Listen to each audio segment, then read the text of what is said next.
আর সবার কাছে সুস্পষ্ট কিনা? জি স্যার, দেখা যাচ্ছে, একদম স্পষ্ট দেখা যাচ্ছে। ওকে, ভেরি গুড।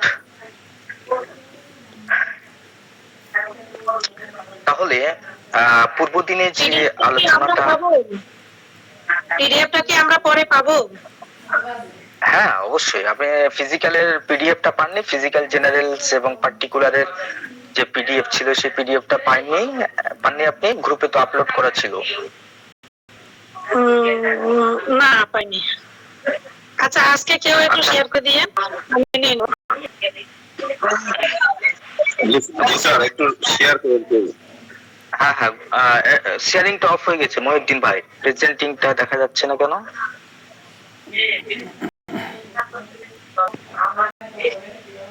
হ্যালো হ্যালো, দেখা যায় না, আমার ওই স্ক্রিনটা অফ হয়ে গেছিল, লাইটটা অফ হয়ে গেছিল সেই জন্য। এখন দেখা যায়? আচ্ছা আচ্ছা, আমি তো দেখতে পাচ্ছি না, অন্যরা কিরকম দেখছেন আমি তো জানি না। এখন অফ আছে, এখন অফ আছে, যে 8:10 এটা উপরের এটা দেখা যাচ্ছে, আপনি একটু ইয়ে করেন আবার। আচ্ছা আচ্ছা, আমি আবার শেয়ার দিই।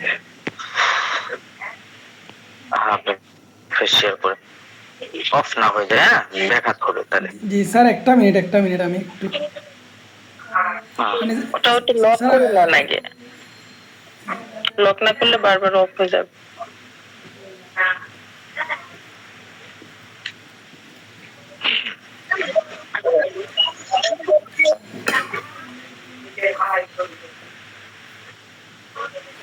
আচ্ছা, আর পিডিএফ সম্পর্কে যারা বলতেছিলেন, এটা আমাদের গ্রুপে দেওয়া আছে, মেসেঞ্জার গ্রুপে দেওয়া আছে, তারপরে হোয়াটসঅ্যাপ গ্রুপে দেওয়া আছে, হ্যাঁ। আর তারপরেও এটা ক্লাসটা শেষ হোক, ক্লাসটা শেষ হলে আপনাদের কার কি প্রবলেম আছে আমি সলভ করে দিচ্ছি।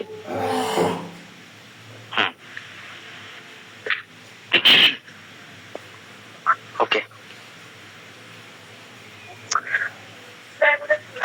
পূর্বদিনে যে সমস্ত ক্লাসগুলো আমরা করেছি এবং সেখানটায় আমরা খুব বিস্তৃত ভাবে দেখেছি যে একটা মানুষের শরীরের মধ্যে, তার দেহের মধ্যে কি ধরনের সিমটোলজি আসতে পারে, প্রত্যেকটা সমস্যার কারণে প্রত্যেকটা ক্ষেত্রে একটা ওভারভিউ ছিল আমাদের। প্রত্যেকটা রোগের ক্ষেত্রে আমরা কোন ধরনের ফিজিক্যাল বা শারীরিক যে সমস্ত বৈশিষ্ট্যগুলো আছে সেই বৈশিষ্ট্যগুলোকে আমরা কিভাবে নির্ধারিত করব এবং সেখানে আমাদের প্রশ্ন অ্যান্সার যেটা কি হবে সেটা কেমন ধরনের হবে, এই সম্পর্কে আমরা বিস্তৃতভাবে আলোচনা করেছি,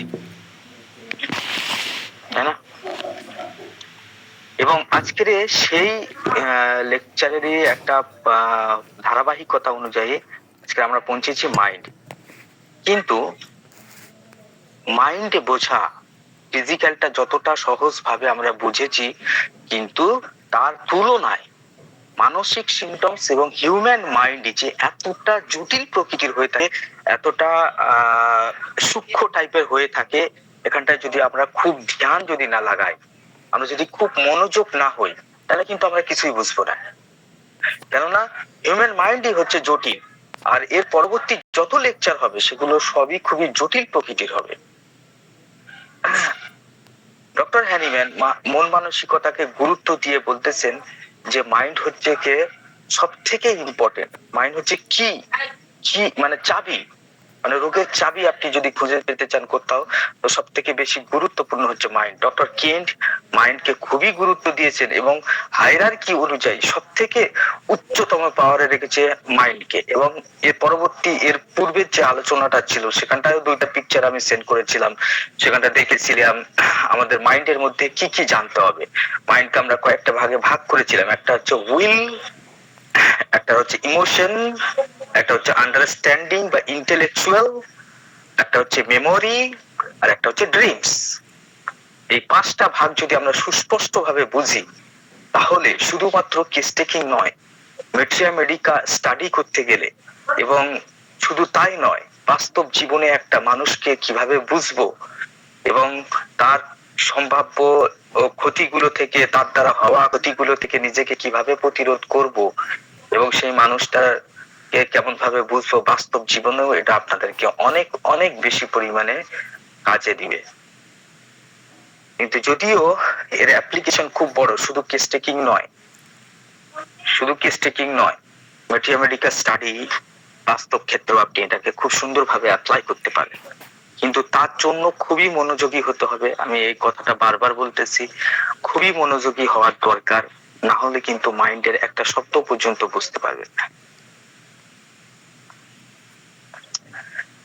আর নাহলে ওই সারা জীবন ওই ইরিটেবিলিটি নিতে হবে, অ্যাঙ্গার নিতে হবে, নিয়ে একটা চচ্চড়ি পাকাবে রেপার্টারি সিটের মধ্যে, সেখানটায় মাইন্ডের কোনো ক্যারেক্টারিস্টিক বা কিনোট টাইপের সিমটমস থাকবে না, যদিও পেশেন্টের মধ্যে আছে, আমরা মিস করব, ফলে একটা রেমেডি থেকে আমরা বঞ্চিত হব।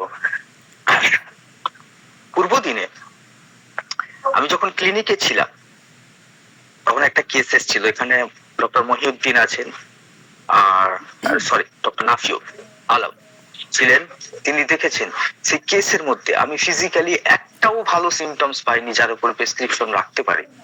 টোটাল তার মধ্যে তার এমন একটা সমস্যা, একটা সিওপিডি সমস্যা, একটা অ্যালার্জি ব্রঙ্কাইটিসের রোগী, সেখানটায় আমরা কিছুই পাইতেছি না, এবং অ্যালার্জিকের যে সাধারণ প্রেজেন্টেশন, প্যাথোলজিক্যাল যে প্রেজেন্টেশন, সেই প্রেজেন্টেশন লোকাল সিমটমস এর মধ্যে আছে, আর ফিজিক্যাল জেনারেল পুরো খালি।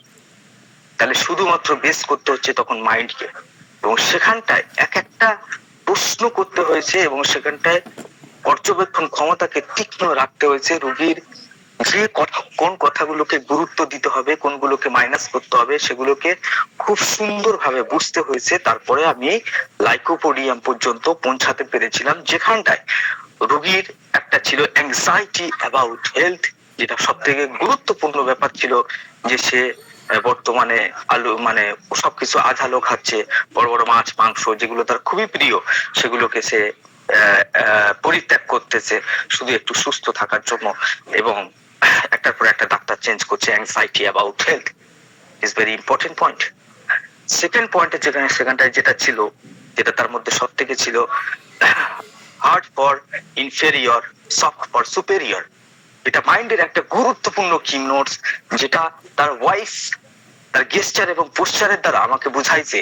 এতটা ডমিনেটিং পার্সোনালিটি ছিল যে তার ওয়াইফ পর্যন্ত তার সামনে একটু সমালোচনামূলক শব্দ ব্যবহার করতে পারছে না।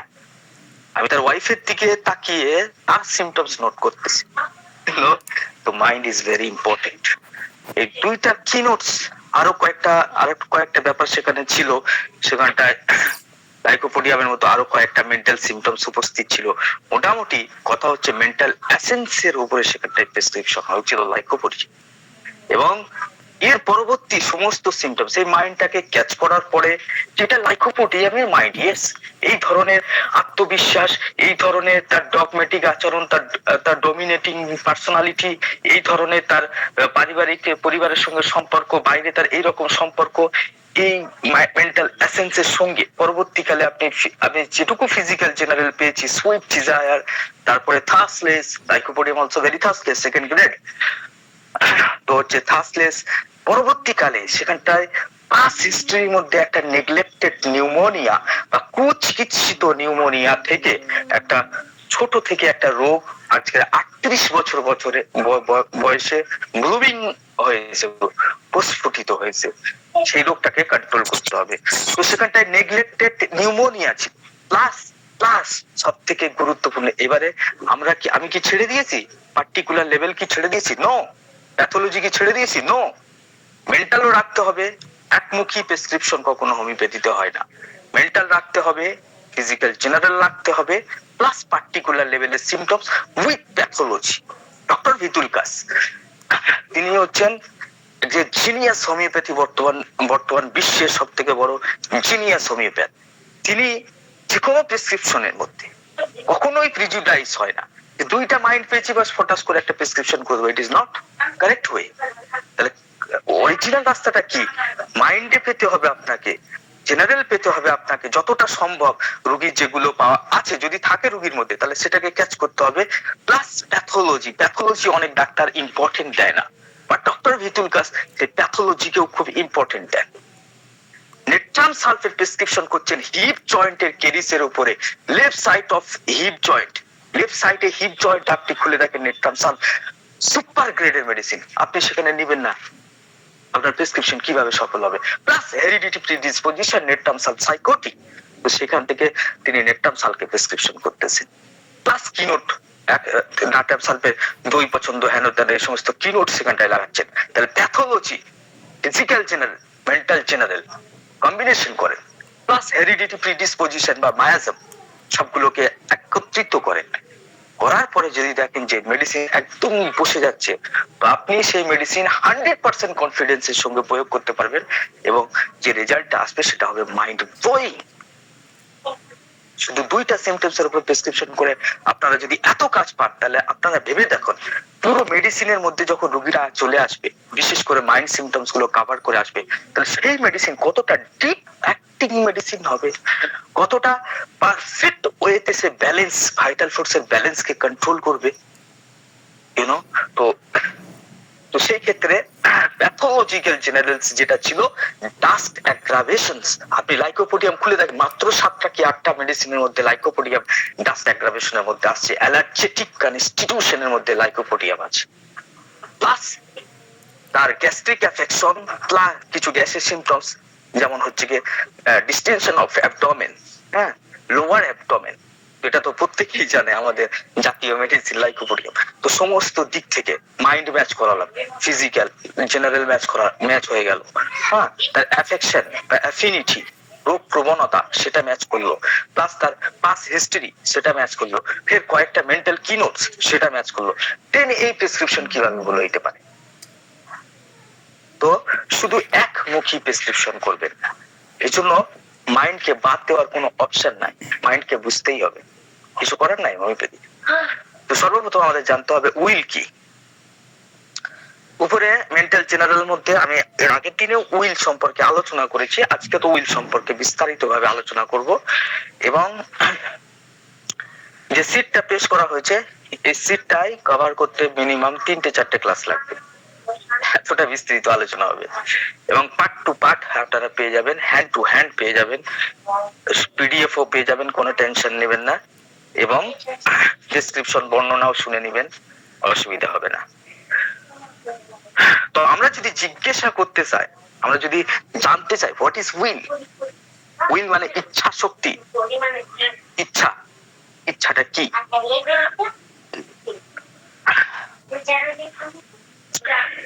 আমরা যদি একটা, এই প্রসঙ্গে আমরা প্রত্যেকে প্রায় মেট্রিয়ামেডিকা পড়ে এসেছি, তো আমি মনে করি এখানকার যারা পার্টিসিপেট করেছেন তারা বেশিরভাগ মেট্রিয়ামেডিকা খুব ভালো করে স্টাডি করেছেন। এমন একটা মেডিসিনের কথা বলেন তো যে ডু অর ডাই এই নীতিতে বিশ্বাস করে, অর্থাৎ হয় করবো আর না হলে মরবো। Anybody reply me? Luck sir. Yes, thank you, big thank you, খুবই সুন্দর লাগলো উত্তরটা, একদম পারফেক্ট, একদম ঠিকঠাক মতো হয়েছে, নাক্স ভূমিকা। আচ্ছা, এমন একটা মেডিসিনের কথা বলুন তো যে পরের সিদ্ধান্তের উপরে চলে, সারা জীবন গলদ পরের উপরে নির্ভরশীল হয়ে চলে, লাইফটা তার পর নির্ভরশীলতায় কেটে যায়। Pulsatilla sir. Yes, very good. আর ওর থেকেও খারাপ অবস্থা?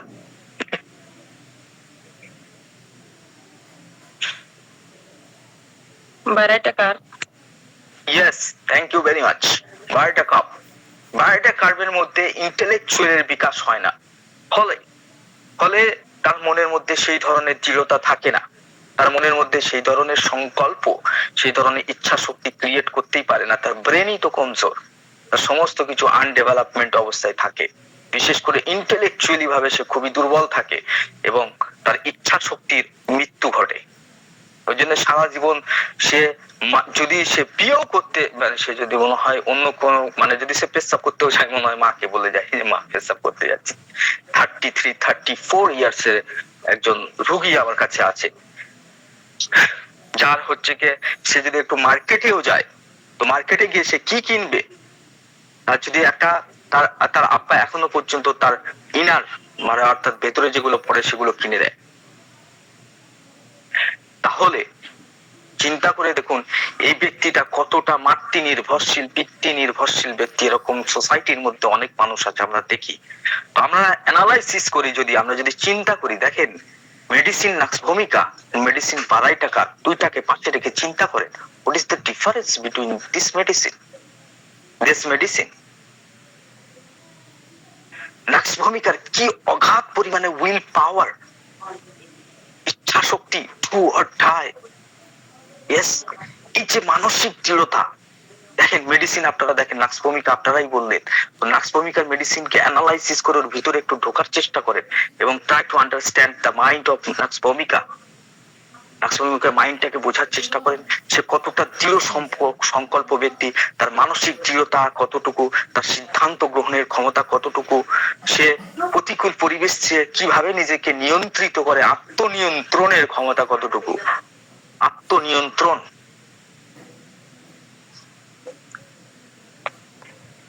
তাই না? তাহলে আমরা দেখতে পাই ম্যাটেরিয়ামেটিকার দিকে যদি আমরা ফোকাস করে, আমরা এই মাইন্ডের চ্যাপ্টার গুলোকে ম্যাটেরিয়ামেটিকার দিকে ফোকাস করে পড়বো, নাহলে কিন্তু কিছুই বুঝবো না। বাংলা কথাও বুঝি না, ইংরেজিও বুঝি না, হ্যাঁ মেডিসিন একটু বুঝি। তাহলে মেডিসিনের দিক থেকে যদি আমরা আলোচনা করি তাহলে এটা আমাদের বুঝতে সাহায্য করবে। তো এই ইচ্ছা শক্তি, এই যে প্রবল ইচ্ছা শক্তি কতটা দরকার প্রত্যেকটা মানুষের জন্য, ইচ্ছা শক্তির কতটা দরকার, যে সে প্রতিবেশী পরিবেশের মধ্যে সে কেমন ভাবে টিকে থাকবে, সে তার লাইফের গোল বা লাইফের যে সমস্ত লক্ষ্য নির্দিষ্ট করেছে সেই লক্ষ্য নির্দিষ্ট, সেই লক্ষ্যের মধ্যে সে পৌঁছাবে কিভাবে, এবং সেই লক্ষ্য যখন বাস্তবায়নে যখন সে ব্যর্থ হয় তখন তার মধ্যে কি ধরনের ইমোশন ক্রিয়েট করবে, ইমোশন কি ধরনের, ইমোশনের মধ্যে যদি যান ইমোশনের ডিটেলসে গেলে কি ধরনের ডিপ্রেশন ক্রিয়েট করবে, এই সমস্ত কিছুকে বুঝতে হবে প্রত্যেকটা মেডিসিনের মধ্যে, প্রত্যেকটা রোগীর মধ্যে। প্রতিকূল পরিবেশে সে কেমন ভাবে টিকে থাকে, একটা ফ্যামিলির মধ্যে একটা ঝামেলা হইতেছে সেখানটায় সে কেমন রোল আদায় করছে, সেখান থেকে কি ধরনের কন্ট্রাডিকশন হচ্ছে এবং তার মধ্যে কি ধরনের মানসিক সিমটমস আসতেছে, ইমোশন লেয়ারটা কতটা অশান্ত হয়ে উঠতেছে। একটা ইমোশন বা আবেগগত স্তরটা যত ব্যালেন্সের মধ্যে থাকবে মানুষটা ততটা তার ভাইটাল এনার্জি কম লস হবে, আর যত ইমোশন লেয়ার বা আবেগগত স্তরে যত বেশি ওঠানামা করবে তত এনার্জি লস হবে। রাইট? তাহলে ইচ্ছার সঙ্গে ইমোশন, ইমোশনের সঙ্গে ইচ্ছার গভীর সম্পর্ক, এই সম্পর্কগুলোকেও আমাদের বুঝতে হবে ধীরে ধীরে। ইচ্ছাই হচ্ছে এমন একটা জিনিস যেটা হচ্ছে মানুষকে বাঁচিয়ে রাখে। হিন্দিতে একটা সুন্দর গান আছে, বলবো নাকি?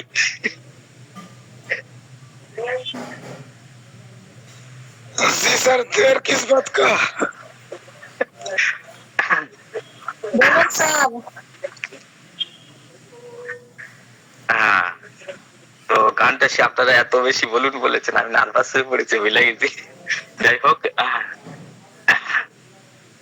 चाहत है तो जिंदगी है, अगर चाहत नहीं है तो कोई जिंदगी नहीं है। তো এরকম একটা গান আছে। তো যাই হোক, একজন কবি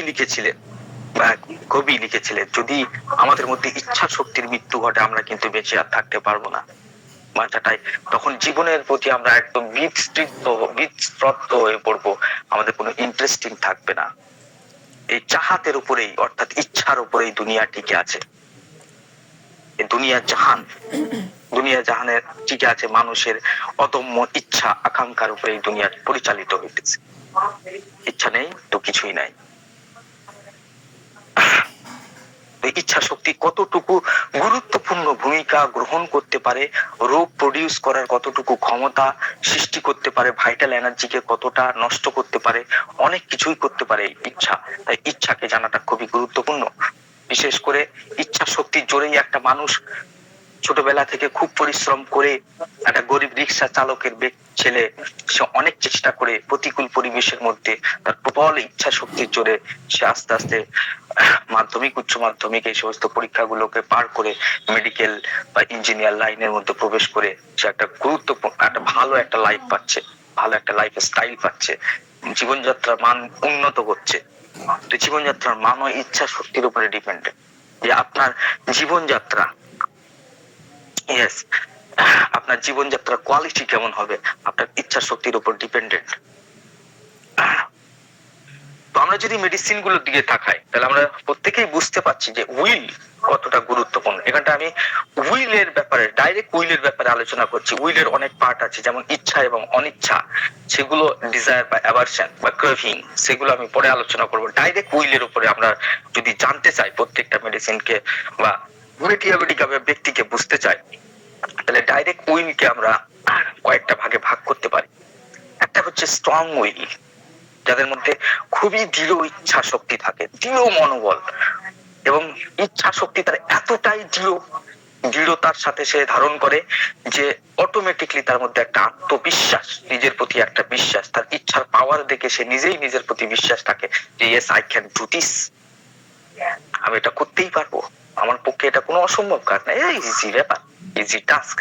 হ্যাঁ, তাই না?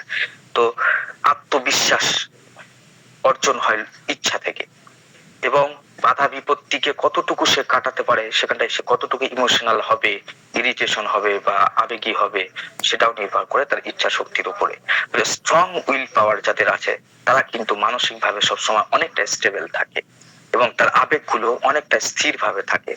তো স্ট্রং উইল পাওয়ার যাদের আছে, সেই সমস্ত মেডিসিন গুলোকে যদি আমরা দেখি তাহলে সেখানটা আমরা দেখতে পাবো, সেখানটায় ওরাম মেটালিকাম অলসো খুবই দৃঢ় ইচ্ছা শক্তি বিশিষ্ট ব্যক্তি।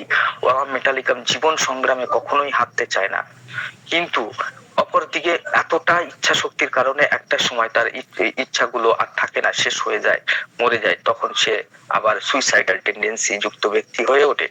এই পরিপ্রেক্ষিতে সালফারও খুবই গুরুত্বপূর্ণ ইচ্ছা শক্তি রাখে। নাক্সভমিকা, সালফার, ওরাম মেটালিকাম, এই সমস্ত মেডিসিন গুলোকে যদি আমরা খুব কাছ থেকে দেখি তাহলে স্ট্রং উইল পাওয়ার কাকে বলে এরা কিন্তু প্রদর্শন করে। এবার যদি আমরা রেপার্টরির মধ্যে যাই, এখানে রেপার্টরি কে ভালো চালাতে পারে দেখেন, মাইন্ড উইল, স্ট্রং উইল পাওয়ার। মেডিসিনের মধ্যে আসছে নাক্সভমিকা ফার্স্ট গ্রেড। আপনি যে ব্যক্তি নাক্সভমিকা বলেছিল তাকে একটা গ্রেট থ্যাংক ইউ। নাক্সভমিকার মতো এতটা উইল পাওয়ার কেউ রাখে না, ওই জন্য নাক্সভমিকাকে মেন্টালি দিক থেকে যদি আপনারা মনে রাখতে পারেন তাহলে আপনি এটা ভেবে রাখেন, টু অর ডাই নীতি সে গ্রহণ করে, হয় করবো নয় মরবো। এই প্রবল ইচ্ছা শক্তির কারণে তার মধ্যে প্রবল প্রতিদ্বন্দ্বিতা করার ক্ষমতার সৃষ্টি হয়, অর্থাৎ কম্পিটিটিভ নেচার। দেখেন, ইচ্ছা শক্তিটা বুঝলেন, কম্পিটিটিভ নেচারটা অটোমেটিক মনে থাকবে। আরে এত দৃঢ় ইচ্ছা শক্তি নিয়ে সে তো আর ঘরের মধ্যে বসে থাকবে না, সে তো দুনিয়া জাহানের যত ব্যক্তি আছে সবাইকে পরাস্ত করে ফিরবে। একটা প্রতিযোগিতামূলক মনোভাব তার মধ্যে সৃষ্টি হবে। আবার এই ইচ্ছা যখন সে, এখান থেকে আপনি কানেক্ট করতে পারেন যে অ্যাম্বিশন, লস অফ অ্যাম্বিশন। তো সেখানটায় অর্থাৎ যখন সে তার ইচ্ছাটা পূরণ হলো না, তখন তার অ্যাম্বিশনের মধ্যে ডিক্রিজ চলে আসে, তখন তার মধ্যে প্রবল ডিস্ট্রাকশন বা প্রবল ধ্বংসাত্মক বা তার ভাইটাল এনার্জি প্রচুর পরিমাণে বিপর্যস্ত হয়। ফলে সেই ব্যক্তি পরবর্তীকালে নানান ধরনের অসুখের মধ্যে পড়ে। বিশেষ করে এই ইচ্ছা শক্তি যখন স্ট্রং উইল পাওয়ারের পরেও যখন কাজ হয় না, যখন সে লক্ষ্যের মধ্যে পৌঁছতে পারে না, নানান ধরনের তার মধ্যে নার্ভাস দুর্বলতা বা নার্ভাস উইকনেস এবং নিউরালজিয়া ক্রিয়েট করে। ওই জন্য নাক্সভমিকার মধ্যে ক্র্যাম্পিং পেইন অ্যাবডোমেনের মধ্যে প্রডিউস করে, এবং নাক্সভমিকা করে নাক্সভমিকা। এই সমস্ত কিছু কোথায় থেকে সৃষ্টি হচ্ছে? ইচ্ছা শক্তি। কোথায় থেকে কানেকশন, কোথায় যাচ্ছে দেখেন, শরীর মন, মন শরীর, মনের সমস্ত সিমটমস শরীরে রিফ্লেক্ট হবে, শরীরের সিমটমস মনের মধ্যে রিফ্লেক্ট হবে। দেহ এবং মন একসাথে কাজ করছে। নাক্সভমিকা। দেন কস্টিকাম। কস্টিকামের এতটা স্ট্রং উইল পাওয়ার থাকার কারণে যেখানে মানুষ প্রতিবাদ করার সাহস পায় না, সে জায়গায় কস্টিকাম বুক ফুলিয়ে কথা বলতে পারে। ওই জন্য রেভলিউশনিস্ট, প্রতিবাদী স্বভাবের হয়। বাংলাদেশের যে বিপ্লব সৃষ্টি হলো, সেখানটায় যে সমস্ত ব্যক্তিরা গুলি খেয়ে মরেছে, শহীদ হয়েছে, তারা বেশিরভাগই ছিল কস্টিকাম। তাদের ছিল স্ট্রং উইল পাওয়ার, যে রাষ্ট্র শাসন ক্ষমতাকে পর্যন্ত চেঞ্জ করে দিয়েছে। তাহলে তাদের strong will power K salute জানানো উচিত। এই স্ট্রং উইল পাওয়ার কারণে তারা হচ্ছে রিভলিউশনিস্ট, প্রতিবাদী স্বভাবের। তারা হচ্ছে ইনজাস্টিস ক্যানট সাপোর্ট, এই সিম্পটমসে আসতে পারে। ইনজাস্টিস ক্যানট সাপোর্টের মধ্যে সবাই করতে পারবে না, দৃঢ় ইচ্ছা শক্তি থাকতে হবে। তাহলে আশা ক্লিনিক আপনার রুগী যে সামনে আসতেছে তার উইলটাকেও আপনাকে মাপতে হবে, তার কথা বলার মধ্যে কতটুকু দৃঢ়তা আছে, সে দৃঢ়তা, সে কতটুকু টাইম। ডিস্টার্ব হচ্ছে ভাই, আর মাইক্রোফোন খোলা আছে।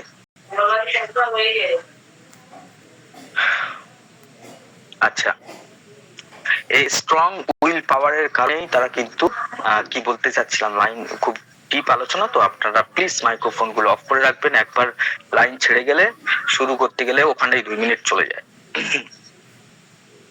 তো কস্টিকাম সে তার নেচারকে এখানটায় প্রদর্শন করছে, ইনজাস্টিস ক্যানট সাপোর্ট। আর এই সিদ্ধান্তের সঙ্গে যখন ইচ্ছা শক্তি মিশতেছে তখন একটা বিপ্লবী নেচার, বিপ্লবী একটা নেচার ক্রিয়েট করতেছে কস্টিকামের মধ্যে,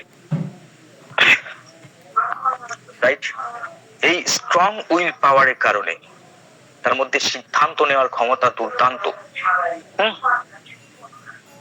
এবং সে সবকিছুকেই সে পজিটিভ ভাবে নেয়। এই জন্য মাইন্ড, আসুন পজিটিভনেস সেখানটায় আপনি দেখেন, সেখানে নাকসমিকা আছে, যদিও 3rd গ্রেডে আছে, তো এখানটায় পজিটিভনেস এর মধ্যে কস্টিকাম ফের চলে আসতেছে। সে সব সময় আশাবাদী, হতাশাবাদী নয়। তার স্ট্রং ইচ্ছা শক্তি তাকে আশাবাদী করে তোলে। যেখানটায় মানুষ কোনো রোশনি দেখতে পায় না, আলো দেখতে পায় না, সেখানটায় সে রাস্তা খুঁজে পায়। যেমন রাষ্ট্রের শাসন ক্ষমতার কাছে সাধারণ পাবলিকের ক্ষমতার কোনো মানে আছে কি, কোনো পাওয়ার আছে কি, কিন্তু সেখানটায় সে এতটা কম পাওয়ার নিয়েও কিন্তু দৃঢ় ইচ্ছা শক্তির কারণে সে রাষ্ট্রের ক্ষমতাকেও বিপর্যস্ত করে দিতে পারে। স্ট্রং উইল পাওয়ার। তো স্ট্রং উইল পাওয়ার হচ্ছে খুবই, আপনি ইচ্ছা শক্তিটাকে আপনাকে মাপতে হবে পেশেন্টের, যে শুধু প্রেশার মাপতে হবে না, ইচ্ছা শক্তিটাকেও মাপতে হবে। এবারে আপনি যদি দেখেন এর ঠিক বিপরীতে চলে আসে যারা খুবই কম ইচ্ছা শক্তি রাখে, যারা সহজেই পাল্টি মারে, আমরা বলি পাল্টি খেকো বন্ধু, হ্যাঁ, বিপদ হইলো ব্যাস দিল ছুট আর তারে রাইকা। তো সেখানটায় উইল পাওয়ারের প্রচন্ড দুর্বলতা আছে। সেই সমস্ত ব্যক্তি কারা, তার মধ্যে একটা অ্যান্সার অলরেডি পেয়ে গেছি আমি, 12টা কার্ভ অলসেটিলা, আর একটা হচ্ছে ক্যালকেরিয়া কার্ভ। আপনি রুব্রিক্স আসুন, মাইন্ড উইল উইকনেস অফ, যাদের দেখবেন খুব পাল্টি করছে, হ্যাঁ, যারা হচ্ছে কোনো কাজকেই পারসিস্টেন্ট ভাবে করতে পারে না, যারা কাজগুলোকে মাঝপথে স্টপ করে দেয়, এরকম টাইপের দুর্বল ইচ্ছা শক্তির কারণে, সেখানে অন্য কোনো কারণ নাই, দুর্বল ইচ্ছা শক্তি। পড়াশোনা করলি না কেন বাপ, টাকা পয়সা তো বাপের সবকিছুই ছিল, হ্যাঁ, সুযোগ সুবিধা সবকিছুই ছিল না, পরীক্ষা বড্ড কঠিন জটিল, ও তো চাপের মধ্যে কি যাবে, ও চাকরির পেছনে একটু চেষ্টা করেই ক্লান্ত, হ্যাঁ। কিন্তু একজন ব্যক্তি প্রায় আমি দেখেছি 3 বছর 4 বছর 5 বছর 10 বছর ধরে চাকরি খুঁজে বেড়ায়। আর কেউ এমনও আছে 2-4টে দৌড়ে ঠোকর খাওয়ার পরেই তার ইচ্ছা শক্তির জবাব দিয়ে দেয়, হ্যাঁ চাকরি হবে না, বাকি নাই। এটা কি উইকনেস অফ উইল পাওয়ারের দুর্বলতা। তো এখানটায় আমরা দেখতে পাচ্ছি 12টা কার্ভেট, calcarea carb 1st grade, calcarea carb also weak power. Will হচ্ছে খুবই দুর্বল, তার ইচ্ছা শক্তি খুবই দুর্বল ইচ্ছা শক্তি বিশিষ্ট ব্যক্তি ক্যালকেরিয়া এন্ড 12টা carb 1st grade, super grade. এছাড়া আছে দুর্বল ইচ্ছা শক্তি আমাদের পাল্টিবাজ বন্ধুর লাইকোপোডিয়াম, উইকনেস, ওই জন্য ল্যাক অফ সেলফ কনফিডেন্স এর মধ্যে লাইকোপোডিয়াম আছে। লাইকোপোডিয়াম অলসো দুর্বল ইচ্ছা শক্তি রাখে, রাইট?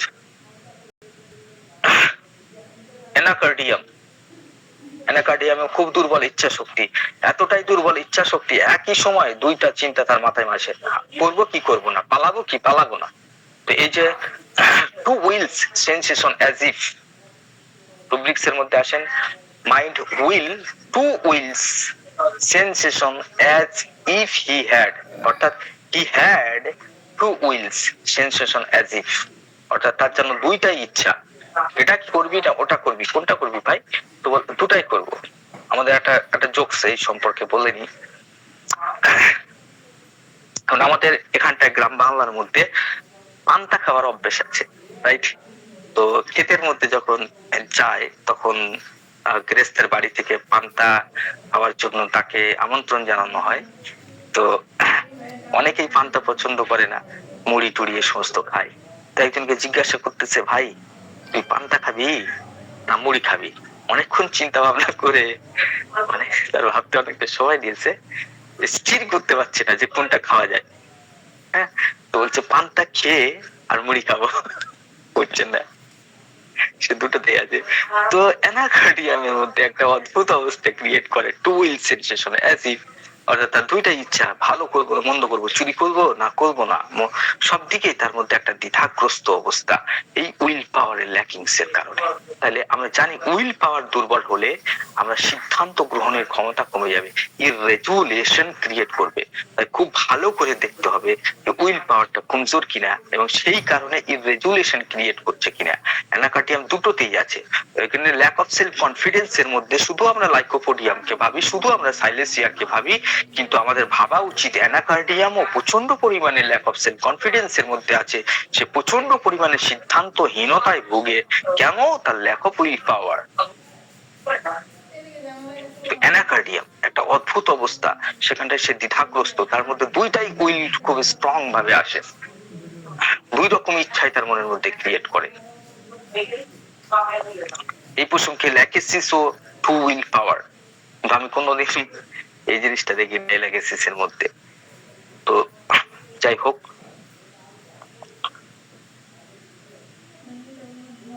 লস অফ উইল পাওয়ার আমরা যদি দেখি যে লস হয়ে গেছে, উইল পাওয়ারটা একদম টোটালি নাই, সেখানে লস বা একদম ওয়ান্টিং এ চলে আসতেছে, এরকম লস অফ উইল পাওয়ার যদি হয়, তাহলে সেখানটায় গুরুত্বপূর্ণ মেডিসিন হচ্ছে anacardium, baryta carb, baryta sulph, calcarea carb, symphytum, tarantula, merc sol.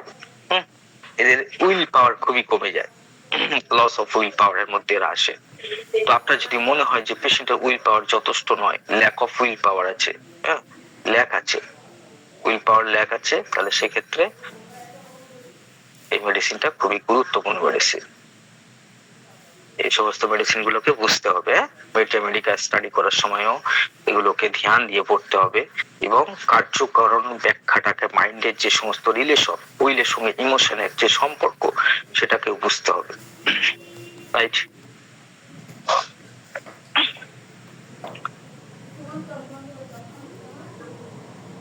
এইবারে আমাদের মধ্যে অনেকের মধ্যেই আছে যে আমাদের মধ্যে অনেক সময় উইল মানে আমাদের দুইটা ইচ্ছা ক্রিয়েট করে মনের মধ্যে, এবং দুইটার মধ্যে প্রচন্ড কন্ট্রাডিকশন ক্রিয়েট করে।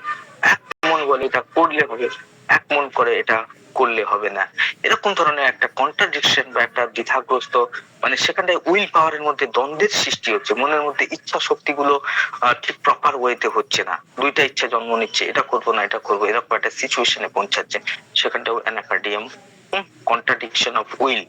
তাহলে মাইন্ড, উইল, কন্ট্রাডিকশন অফ, এই সমস্ত ব্যক্তিদের মধ্যে এরকম ধরনের শিকায়ত করবে যে কাকাও আমার তো প্রত্যেক ক্ষেত্রে না আমার মনে হয় যে কোনটা করব, মানে দুই রকম ইচ্ছা হয় যে এটাও করি ওটাও করি, কি করা যায়?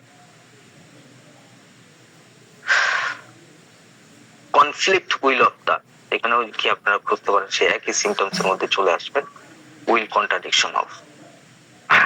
বা এরকমও বলতে পারে দুই রকম চিন্তা মাথায় আসে। এবারে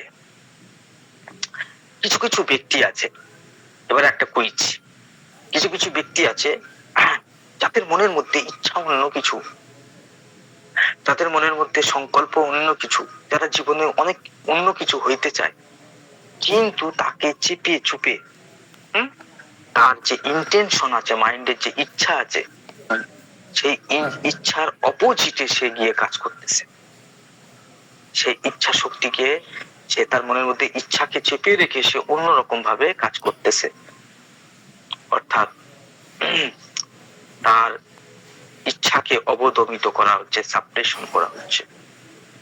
কোন মেডিসিনের কথা চিন্তা করবেন বলে?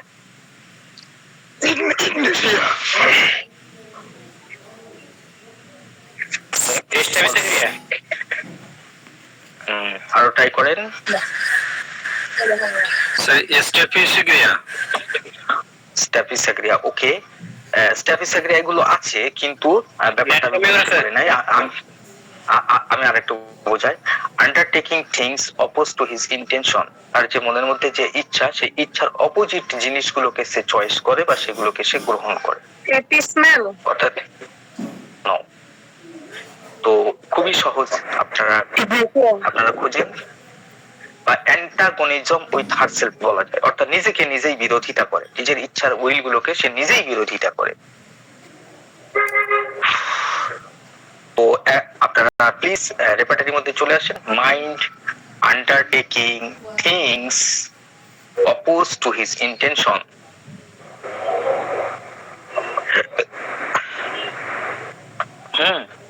তো আমরা জানি এই ক্ষেত্রে গুরুত্বপূর্ণ একটা মেডিসিন হচ্ছে সিপিয়া। সিপিআর পার্সোনালিটি ক্রিয়েট করে এইভাবে। সিপিয়া দেখেন বাচ্চাবেলা থেকে সে কতটা নৃত্যশীল, সে হচ্ছে ডান্সিং ডিজায়ার তার মধ্যে আছে। সে চাই গান করব, বাজনা করব, নাচবো, এটা করব, ওটা করব, হ্যাঁ, এরকম তার প্রবল ইচ্ছা। সে ইন্ডাস্ট্রিয়াল, সে এক সেকেন্ড চুপচাপ বসে থাকে না। সিপিয়া কত কর্মঠ, লাইফে সে কতটা মানে উদ্যমী, আগ্রহী, সমস্ত কাজে কতটা আগ্রহী। যখনই আপনি তার উইল পাওয়ারকে নষ্ট করে দিবেন, তাকে ঘরের ওয়াইফ করে খুব চাপের মধ্যে রাখলেন, আরে নাচ গান, আরে হোমিওপ্যাথিক চর্চা সব বন্ধ, তেমনটা বলতেছি তেমনটা চল, এরকম প্রেশারের মধ্যে রাখবেন। যদি তার মধ্যে সিপিআর ডিসপোজিশন থাকে বা সিপিআর পূর্ব মানে মানে কি বলে ওটাকে ইনডিসপোজিশন থাকে, সিপিআর যদি ইনডিসপোজিশন থাকে, অর্থাৎ সুস্থ সিপিআর যদি সে থাকে বা তার মধ্যে পার্সোনালিটি ওরকম টাইপের থাকে, দেন তখন তার এই ইচ্ছার অবমাননা করার জন্য তার মধ্যে ইনডিফারেন্স ক্রিয়েট করে যায় লাইফের মধ্যে, এবং সে পরিপার্শ্বিক তার ভালোবাসার মানুষ, তার সন্তান সন্ততি সবার থেকে ইনডিফারেন্স হয়ে পড়ে, উদাসীন হয়ে পড়ে। এখানটায় তার সিপিআর এটাই সব থেকে গুরুত্বপূর্ণ বৈশিষ্ট্য, যে সে স্বাধীন চেতা, সে স্বাধীনভাবে থাকতে চায়, স্বাধীনভাবে চলাফেরা করতে চায়। তার স্বাধীনতায় যখন হস্তক্ষেপ করা হয়, তখন কিন্তু সে ইনডিফারেন্স মোডে চলে যায়। এটা গুরুত্বপূর্ণ সিমটমস হচ্ছে সিপিয়া।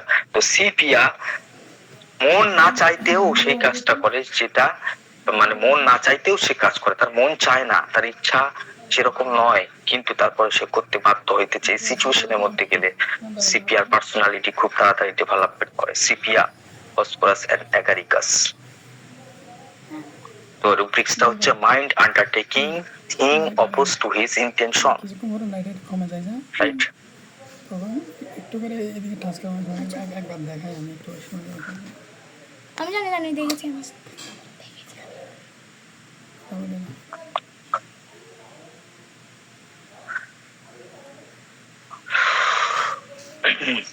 তাহলে এরকম আসছে তো।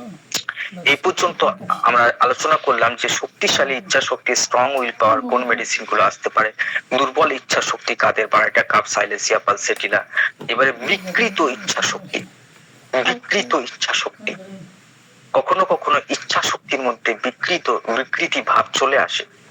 এই বিকৃত ইচ্ছা শক্তির কারণে তাদের মধ্যে নানান ধরনের অস্বাভাবিক প্রবৃত্তি বা অস্বাভাবিক আচরণ ক্রিয়েট করে তাদের মধ্যে। বিকৃত ইচ্ছা শক্তি মানে যেটা যতটা থাকার দরকার বা যেটা সমাজ গ্রহণ করে না, বা যেটা অস্বাভাবিক রকমের বিকৃত হয়ে গেছে, উইল পাওয়ার যেটা বিকৃত হয়ে গেছে, সেই ধরনের ব্যাপার। যেমন ধরেন এক্সাম্পল দিচ্ছি, সেক্সুয়াল ডিজায়ার, একটা ইচ্ছা, এটা যখন বিকৃত হয়ে যায়, যখন সে শো আপ করা শুরু করে উন্মাদনার কারণে, ব্রেনের ডিস্টার্বের কারণে, তার মধ্যে অস্বাভাবিক ধরনের অহেতুক ক্রোধ, অহেতুক ধরনের আচরণ বা ধ্বংসাত্মক আচরণ সৃষ্টি করে। একটা ডাক্তার স্ট্যামোনিয়ামের একটা কেস বলতেছিল, হঠাৎ করে তার মনে হইলো এবারে তোদের ধরে সবারে মারবো। প্রথমে গান করে এনেছে একটুখানি, পাবলিক সব জমা হয়ে গেছে, হঠাৎ করে তার মনের মধ্যে ইচ্ছা হচ্ছে এইবারে তোদের সবার ধরে মারবো বলে হাত গোটাচ্ছে, লাঠি ছিল, ডাক্তারের মাথায় মনে হয় মেরেছে। অহেতুক বিকৃতি ইচ্ছা, পারভার্টেড উইল, সেখানটা আমরা জানি স্ট্যামোনিয়াম, ট্যারান্টুলা, এই সমস্ত মেডিসিন গুলো খুবই ইম্পর্টেন্ট। এবার কিছু কিছু ব্যক্তি আছে যাদের ইচ্ছা খুব ঘন ঘন পরিবর্তন হয়, ঘন ঘন পরিবর্তনশীল ইচ্ছা, চেঞ্জেবল। তার মধ্যে আমার ফাদার বা ড্যাডি সবার আগে আছে। তো যাই হোক, এই যে পরিবর্তনশীল ইচ্ছা, এইটাই হচ্ছে ইগনেশিয়ার সব থেকে বড়, যে তার মধ্যে অবস্থা পালসেটিলা সেখানটায় গুরুত্বপূর্ণ ভাবে র্যাঙ্কিং আসবে। তো এদের মধ্যে ইচ্ছার পরিবর্তন প্রচন্ড হয়, এই এক ইচ্ছা পরক্ষণে আরেকটা ইচ্ছা, এই যে ইচ্ছারও চেঞ্জিং, এই ব্যাপারটাকেও শুধু ওই ডিসচার্জ বা স্রাব খালি পরিবর্তিত হচ্ছে এইটা দেখলেই হোমিওপ্যাথি পারফেক্ট ভাবে করে যাবে না। পালসেটিলা শুধু কালারিং চেঞ্জ হচ্ছে, হ্যাঁ, লিউকোরিয়ার কালার চেঞ্জ হচ্ছে পালসেটিলা, আপনি যদি খুব ভালো করে লক্ষ্য করেন আপনি দেখবেন তার ইচ্ছাগুলো কেমন কেমন ভাবে পরিবর্তিত হয়েছে। আর এই ইচ্ছা শক্তি পরিবর্তিত বা এই ইচ্ছাটা পরিবর্তিত হওয়ার মেইন কারণ হচ্ছে অ্যাটেনশন ডিজায়ার, অর্থাৎ তার মধ্যে এক ধরনের হিস্টেরিক নেচার আছে। এই ঘন ঘন ইচ্ছার পরিবর্তন এটা একটা হিস্টেরিক টেন্ডেন্সি। এই হিস্টেরিক টেন্ডেন্সির যত মেডিসিন আছে ইচ্ছা শক্তি চেঞ্জ উইলের মধ্যে তারা সবাই প্রবেশ করবে। তার মধ্যে ইগনেশিয়া হচ্ছে তাদের সর্দার আর পালসেটিলা হচ্ছে তাদের মাস্টার। তো যত হিস্টেরিক মেডিসিন, বিশেষ করে ফিমেলদের মন একটু দুর্বল হয়, এই রোগে আমিও রোগাক্রান্ত, এই রোগে আমি আক্রান্ত স্যার। রাইট। তো তাদের মধ্যে এই ঘন ঘন ইচ্ছা, কখন এইটা চাইতেছে, কখন ওইটা চাইতেছে, কখন সেটা চাইতেছে, মানে তাদের হাজবেন্ডরা কিন্তু প্রচন্ড চাপের মধ্যে থাকে ভাই। তাহলে এই পর্যন্ত আমরা আলোচনা করলাম যে উইল গুলো কেমন কেমন টাইপের হতে পারে। কারোর মধ্যে দেখেন খুব দৃঢ় ইচ্ছা শক্তি, কারোর মধ্যে দেখেন পরিবর্তনশীল ইচ্ছা শক্তি বা চেঞ্জেবল উইল, কারোর মধ্যে দেখছেন পারভার্টেড উইল, হ্যাঁ, কারোর মধ্যে কোথাও কিছু নাই একটু রাগ হলো ছেলেগুলোর একেবারে পিটানো শুরু করলো, কি মারবার একটা দুর্দান্ত ইচ্ছা সৃষ্টি হয়েছে, হ্যাঁ, খুন করে ফেললো একটা সামান্য কারণে, বিকৃত ইচ্ছা নয় যে কি 150 বা একটা কি বড় ছোট কথা, একটা ডিম নিয়ে 5টা মার্ডার হয়েছে। তাহলে এখানে পারভার্টেড উইল হচ্ছে সব থেকে বড় দোষ। পারভার্টেড উইল তাদের বিকৃত ইচ্ছা শক্তির কারণে এটা হয়েছে। অদম্য প্রতিশোধ স্পৃহা, এটাও একটা বিকৃত ইচ্ছা শক্তি, যে কারণগত হলে হ্যাঁ ভাই আমার খুব জোরে মেরেছে আমি তোরে এক ঘা মারে নিলাম, এটা ঠিক আছে, কিন্তু আমার এক ঘা মেরেছে বলে আমি তার জানে মেরে দেবো, এই যে একটা বিকৃত ইচ্ছা না, তো পারভার্টেড উইল। কিন্তু সে ব্যক্তিটা আমরা তো হোমিওপ্যাথি ডাক্তার, আমরা কিন্তু কারোর দোষ গুণ বিচার করার জন্য আসিনি, আমরা এসেছি পর্যবেক্ষণ করতে এবং বিকৃত যে ব্যাপারটা আছে সেটাকে ইনভেস্টিগেট করতে, বা অ্যাবনর্মাল বা অস্বাভাবিক যে অবস্থাটা মনের মধ্যে ক্রিয়েট করছে সেটাকে কন্ট্রোল করার জন্য আমরা ডাক্তার হয়েছি, আমরা দোষ গুণ বিচার করার জন্য নয়। একটা ফাঁসির আসামিকেও আমাদেরকে ডক্টর ভিতুলকাস বলেন যে আমাদের একজন ফাঁসির আসামি যে একজন ধর্ষণ কাণ্ডে অভিযুক্ত, একবার তার পক্ষ নিয়েও দেখতে হবে যে সে কেন এই কাজটা করলো, সেই সময় তার মনের মধ্যে কি ধরনের ইচ্ছা শক্তি, কি ধরনের আবেগগত ব্যাপারগুলো চলতেছিল, তাহলেই আমরা প্রকৃতপক্ষে একজন ইমপ্যাথি অর্থাৎ সিম্প্যাথেটিক ডক্টর, হোমিও ডক্টর হব। আর ইমপ্যাথি এবং সিম্প্যাথি অর্থাৎ সংবেদনশীলতা, নিজের মনের মধ্যে সংবেদনশীলতা ক্রিয়েট না হলে কখনোই একটা পেশেন্টের মাইন্ডকে অ্যানালাইসিস করা সম্ভব না। ডাক্তারকে যথেষ্ট সংবেদনশীল হতে হবে। তো এখানটায় এই যে একটা মার্ডার সে করে ফেলতেছে, হ্যাঁ, সেখানটা কতটা পরিমাণে বিকৃত ইচ্ছা শক্তির কারণে, এই বিকৃত ইচ্ছা শক্তিকে আপনি ওষুধের দ্বারা কন্ট্রোল করতে পারবেন, কেননা জন্মগত ভাবে সে বিকৃত ইচ্ছা শক্তি নিয়ে জন্মায়নি, পারিপার্শ্বিক অবস্থা তাকে বাধ্য করেছে ওই পরিস্থিতিতে যেতে, এবং ধীরে ধীরে তার মধ্যে ইচ্ছার বিকৃতি হতে হতে এমন একটা সময় আসলো, এই যারা সাইকো কিলার তারা সবাই বিকৃত ইচ্ছা শক্তিযুক্ত, এবং তাদের ওই ধরনের সিফিলিটিক নেচার ছিল, এবং সেটা পরিবেশগত ভাবে আস্তে আস্তে পরিবর্তিত হয়ে এমন একটা স্টেজে পৌঁছেছে সে অসংখ্য মানুষকে হত্যা করে ফেলতেছে।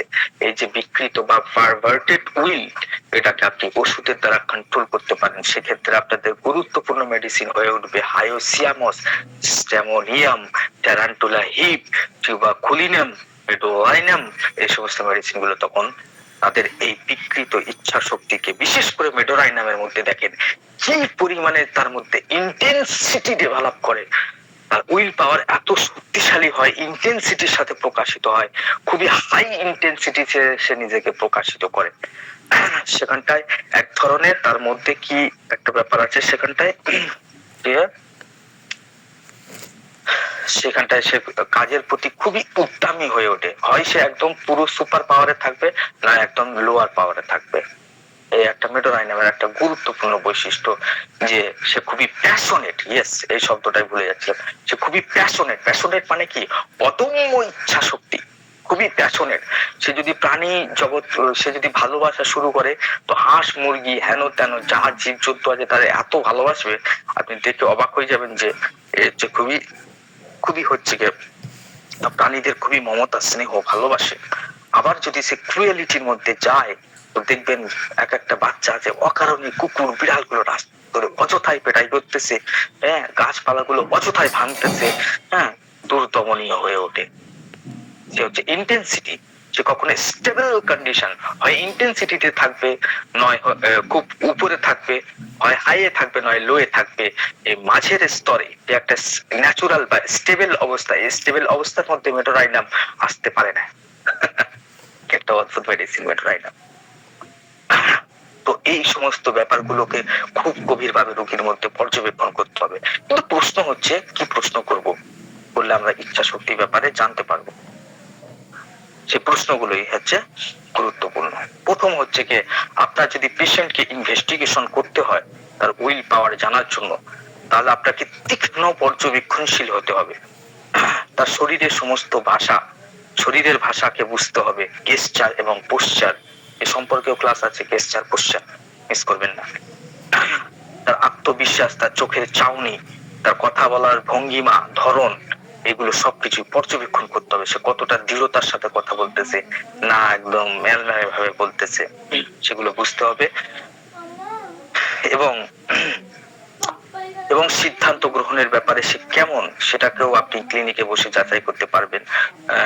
সিদ্ধান্তের গ্রহণের ক্ষেত্রে কেমন সে। দেখা যাচ্ছে আপনাকে বলতেছে, প্রতিশ্রুতি দিচ্ছে যে ডাক্তার মঙ্গলবারের মধ্যে সে চলে আসবো, কোনো সমস্যা নাই, চলে আসবো, সে আসেই না।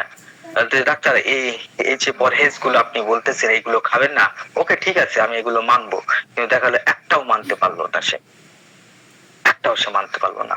তার ডায়াবেটিস রোগী, তার মিষ্টি খাইতে মানা করা হয়েছিল, কিন্তু সে নিজের মনের উপরে নিয়ন্ত্রণ রাখতে পারেনি। ইচ্ছা শক্তির অভাবের কারণে সে অনেক রসগোল্লা খেয়ে চেম্বারে সুগার বাড়িয়ে নিয়ে এসছে। তো এই সমস্ত গেস্টার পোশ্চার, তার কথাবার্তা গুলোকে, বিশেষ করে পরহেজের ব্যাপারটা কি করতে হবে, ডু এন্ড ডু নট, যখন তাকে অ্যাডভাইস করবেন সেগুলো সে কতটুকু যথাযথভাবে মানতে পারলো সেটাও দেখবেন। তাই এখান থেকে আপনি বুঝতে পারবেন যে রোগীর উইল পাওয়ার কতটুকু আছে। আমরা এটা গেল ইনভেস্টিগেশন বা অবজারভেশন। এবারে প্রশ্ন আমরা কি করতে পারি রোগীর ইচ্ছা শক্তি জানার জন্য?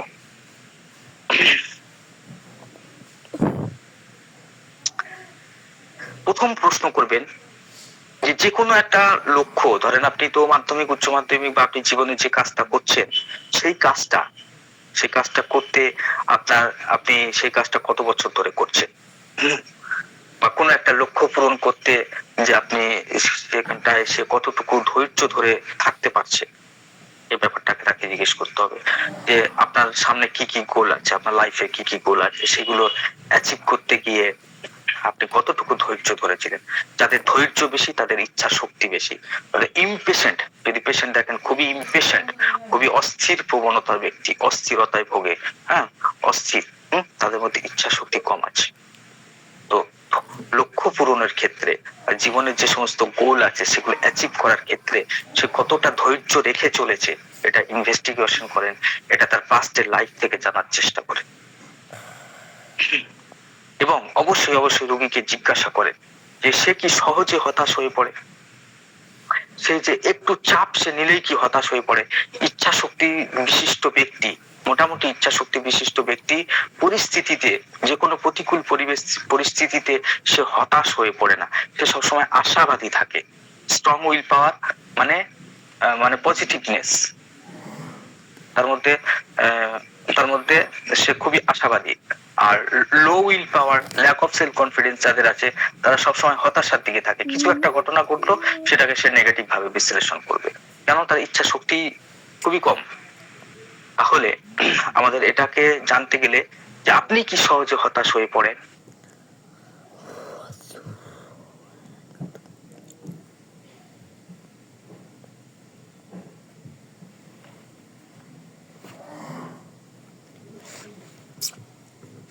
লাইকোপোডিয়ামের ইচ্ছা শক্তি এতটাই কম, ল্যাক অফ সেলফ কনফিডেন্স এতটাই কম যে সে স্টেজে উঠে বক্তব্য দিতে দিতেই সবকিছু ভুলে যায়।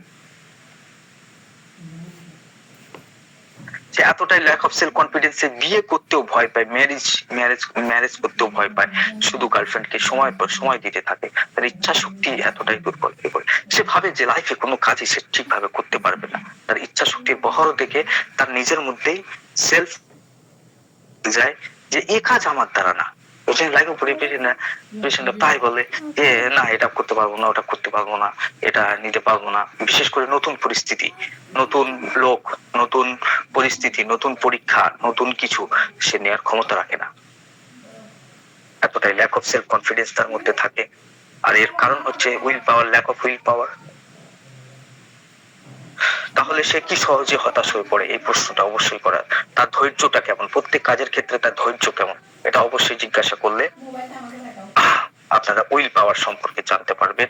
এবং সে সিদ্ধান্ত নেওয়ার ব্যাপারে কেমন, জীবনের সিদ্ধান্তগুলো সে কেমন ভাবে নিয়েছে, খুব দৃঢ়তার সাথে নিয়েছে, অন্য লোকের যুক্তি শুনে নিয়েছে, বা সামান্য কারণে সে ওয়াইফ একটা কথা বললো সঙ্গে সঙ্গে সিদ্ধান্ত চেঞ্জ, পিতা এক কথা বললো সঙ্গে সঙ্গে সিদ্ধান্ত চেঞ্জ, না এটা করবো না ওটা করবো।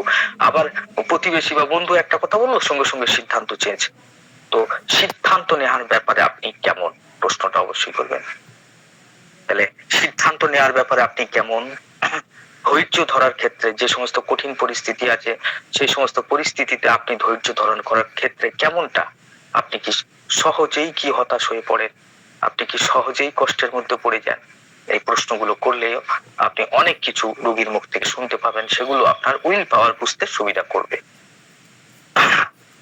এবং তার লাইফ হিস্ট্রি, পাস হিস্ট্রির মধ্যে তার ব্যক্তিগত ব্যাপার, তার হচ্ছে পারিবারিক লাইফ, তার পেশাগত ব্যাপারে সে কেমন, সে কতটা তার প্রমোশন হয়েছে কি হচ্ছে না, একই জায়গায় লেগে আছে কিনা, এই সমস্ত পেশাগত ব্যাপারেও তার প্রশ্ন করা উচিত। বিশেষ করে আপনি তারা জিজ্ঞেস করেন লাইফে কখন কখন খুব বড় বড় বিপদে পড়েছিলেন, আর তখন আপনি কেমন ছিলেন, কিভাবে সেই সময়টাকে পার করেছেন, কি সিদ্ধান্ত সেই সময় নিয়েছিলেন, কেমন ভাবে নিয়েছিলেন, নিতে পেরেছিলেন কিনা, নাকি না হাই হুতাশ করছিলেন। ব্যাস এই সমস্ত ব্যাপারগুলো যখনই আপনি ইনভেস্টিগেট করবেন তখনই তার উইল পাওয়ার সম্পর্কে আপনি জানতে পারবেন। যে কোনো পরিস্থিতিতে ধরেন কোনো বিশিষ্ট ব্যক্তির সঙ্গে দেখা করতে গিয়েছে লাইকোপোডিয়াম, সেখানে সে যখনই দেখবে যে তার থেকে স্ট্রং ওই মানে কেউ বসে আছে চেয়ারের মধ্যে, সঙ্গে সঙ্গে সে নতজানু হয়ে পড়বে, তার সঙ্গে মিষ্টি মিষ্টি স্যার আপনি প্লিজ ফাইলটা একটু সাইন করিয়ে দেন, টাকা পয়সা লাগলে দিব। এই যে কেই মাত্র সঙ্গে সঙ্গে সে আত্মসমর্পণ করে বসতেছে। উইল পাওয়ার নাই তার মধ্যে, ল্যাক অফ সেলফ কনফিডেন্স, বুঝছেন না? তো সে সহজেই কি মানে অন্যের কাছে ধরা দেয়, নাকি না সে স্ট্রং উইল পাওয়ার কারণে কারো সামনে কাউকে তোয়াক্কা করে না, লাইক নাক্সমনকে একদম গোড়ায় শেষ করে দাও। তাহলে তার ব্যক্তিত্বের গঠন করে উইল। তার রাগ, ভয়, হতাশা এই সমস্ত কিছু উইল পাওয়ার ট্রিগার করে। আবেগ ব্যাপারটাকে বুঝতে গেলে ইচ্ছার ব্যাপারটাকে বুঝতে হবে। ইচ্ছা এবং আবেগ, ইচ্ছা হচ্ছে আমাদের ভিতরের অবস্থা, আর আবেগ হচ্ছে আমাদের প্রতিক্রিয়া। অর্থাৎ আপনি খাচ্ছেন, খেয়ে যে আপনার ইচ্ছার উপরে হচ্ছে, এইবারে আপনি বেশ খেতে খেতে চাবাতে সেই সুখে চোখ বন্ধ হয়ে আসতেছে, একটা তৃপ্তি অনুভব হইতেছে, কি সুন্দর রান্না। এই যে সুন্দরটা বলার সময় আপনার আবেগটা প্রতিফলিত হলো, যে আপনি খুশি হয়েছেন, হ্যাপিনেস ক্রিয়েট করেছে, খাবারটাকে আপনার পেটের মধ্যে গিয়ে হ্যাপিনেস ক্রিয়েট করেছে। হ্যাপিনেসটা হচ্ছে আবেগ। আর এই যে আপনি খাচ্ছেন, খাওয়ার ইচ্ছা করেছেন, বা রান্না বান্না করেছেন, এটা হচ্ছে ইচ্ছা। তো ইচ্ছাটা আমাদের ভিতরে থাকতে হবে, ইচ্ছাটাই আপনাকে পরিচালিত করবে।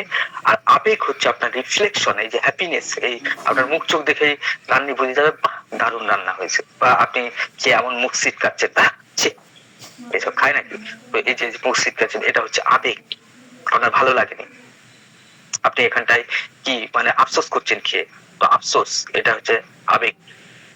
তো ইচ্ছা এবং আবেগের গুরুত্বপূর্ণ রিলেশন, ইচ্ছা না বুঝলে আবেগটা বোঝা একটু সমস্যা। তাহলে ইচ্ছার কারণে মানসিক এবং আবেগগত ব্যাপারে একটা রিফ্লেকশন যেটা, সেটা আপনি বুঝবেন, সেখানটায় রাগ, ভয়, হতাশা, দুঃখ, কষ্ট এগুলোকে বুঝতে গেলে ইচ্ছাকে বুঝতে হবে এবং কেমন ভাবে ইচ্ছা এগুলোকে নিয়ন্ত্রণ করছে সেগুলোকে আপনি শুধু আজকের লেকচারে নয় ঘন্টার পর ঘন্টা চিন্তা করবেন যে ইচ্ছা কেমন ভাবে আবেগকে নিয়ন্ত্রণ করছে। এটা 1 ঘন্টার লেকচারে কখনো বলা সম্ভব না। মুভি দেখেন, আশেপাশে লোকজনকে অবজার্ভ করেন, তাদের ইচ্ছাকে প্যারামিটারটাকে মাপেন এবং তাদের আবেগগুলো সেই অনুযায়ী কেমন ভাবে আসতেছে সেগুলোকে ফলো করেন। ইচ্ছা শক্তির অভাবে কি কি ধরনের মানসিক রোগ আসে সেই মানসিক রোগগুলোকেও একটু স্টাডি করেন, যেমন সিজোফ্রেনিয়া, ডিপ্রেশন, ওসিডি, হ্যাঁ এই সমস্ত ব্যাপারগুলো কেমন ভাবে, যেমন বিকৃত ইচ্ছার মধ্যে একটা পড়ে ওসিডি, অর্থাৎ ঘন ঘন হাত ধুইতেছে তো ধুইতেছে, পা ধুইতেছে তো ধুইতেছে, একই ব্যাপার নিয়ে বারংবার মনের মধ্যে রিপিটেশন করতেছে, আর নিজেকে আটকাতে পারছে না, ইচ্ছার ক্ষমতা নাই যে সে চাইতেছে এটা আমি করব না কিন্তু তারপরেও সে করে ফেলতেছে। সে পায়ের পর মানে অজু করতেছে, সে 1 বালতি পানি নিয়ে অজু করতেছে। মানে কি বিকৃত ইচ্ছা শক্তি, এতটাই ইচ্ছা শক্তি অনিয়ন্ত্রিত হয়ে গেছে যে তার লাইফ অনিয়ন্ত্রিত হয়ে গেছে, তার লাইফ হেল হয়ে গেছে। তো ইচ্ছা শক্তির অভাবে এই যে ইচ্ছা শক্তি এত দুর্বল হয়ে পড়েছে, এত ল্যাকিংস এর মধ্যে গিয়েছে যে সে ওসিডির মধ্যে ঢুকে গেছে, অবসেসিভ কম্পালসিভ ডিসঅর্ডারের মধ্যে চলে গেছে। মনের মধ্যে একটা চিন্তা আসছে, সেই চিন্তাকে সে তাড়াইতে পারছে না, বারংবার চেষ্টা করতেছে, একই জায়গায় ঘুরে ফিরে আসতেছে, পা ধুইতেছে তো ধুইতেছে। আমার কাছে একটা ছাত্রী এসেছিল ক্লাস 10-এর, সে যেখান থেকে আসুক সে পা ধুইবে ঘরে বসে বসে, একটু মেঝে নামলে পায়ে ধুলো লাগলেই সে পা ধোবে, একটু যদি তার ভাই যদি তার বিছানায় একবার ওঠে সেই কারণে ভাবে যে এর মধ্যে কিছু একটা হয়ে গেছে, সে গিয়ে পা ধোবে। মানে পা ধোয়াটা তার দিনের মধ্যে 50 বার হয়ে গেছে, ওই কারণে সর্দির সমস্যা হয়ে গেছে।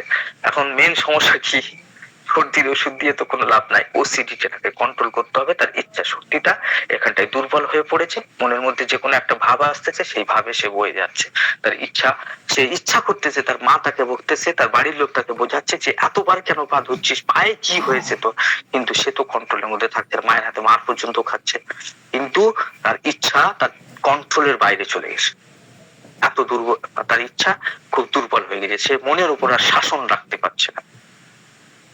ইচ্ছা হচ্ছে কি মনের উপরে শাসন রাখা, মনকে শাসন করে ইচ্ছা। তো যাই হোক, এখানটায় দেখা যাচ্ছে এই ইচ্ছা শক্তির কারণে, দুর্বলতার কারণে বা বিকৃত হওয়ার কারণে ডিপ্রেশন আসবে, ওসিডি আসবে, এই ব্যাপারগুলোকে আপনাকে বুঝতে হবে। তো যাই হোক, ইচ্ছা হচ্ছে ডক্টর হ্যানিম্যান থেকে শুরু করে ডক্টর কেন্ট উইল পাওয়ারকে খুবই গুরুত্ব দিয়েছে এবং রোগীর মানসিক লক্ষণগুলোকে পর্যবেক্ষণ করতে এবং তার ব্যক্তিত্ব, তার পার্সোনালিটি কেমন এবং তার লাইফস্টাইল কেমন হবে, এই সমস্ত কিছু ইচ্ছার উপর নির্ভর করে।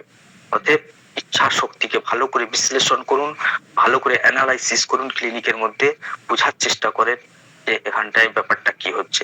নেক্সট ক্লাস হবে ডিজায়ার এন্ড অ্যাভারশন। এটা স্বয়ং ইচ্ছা শক্তির ব্যাপারে বললাম, এই ইচ্ছা শক্তি দুর্বল, ইচ্ছা শক্তি বিকৃতি, ইচ্ছা শক্তি চেঞ্জিং, ইচ্ছা শক্তি দুর্বল, এই সমস্ত ব্যাপার নিয়ে আলোচনা করলাম। পরবর্তী ইচ্ছারই একটা ভাগ হচ্ছে ইচ্ছা, উইলেরই একটা ভাগ হচ্ছে ডিজায়ার এন্ড অ্যাভারশন। তো next class desire and aversion সম্পর্কে।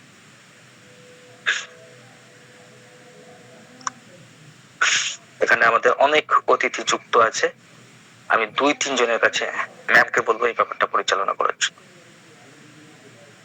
কয়েকটা কমেন্ট নেন, আর কোনো প্রশ্ন থাকলে জিজ্ঞাসা করেন।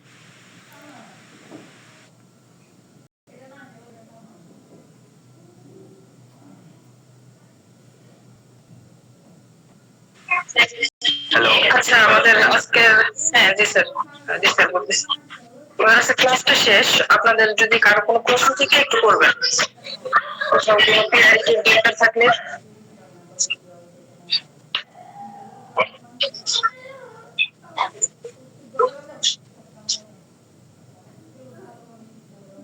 হ্যাঁ শ্যামল দা বলেন।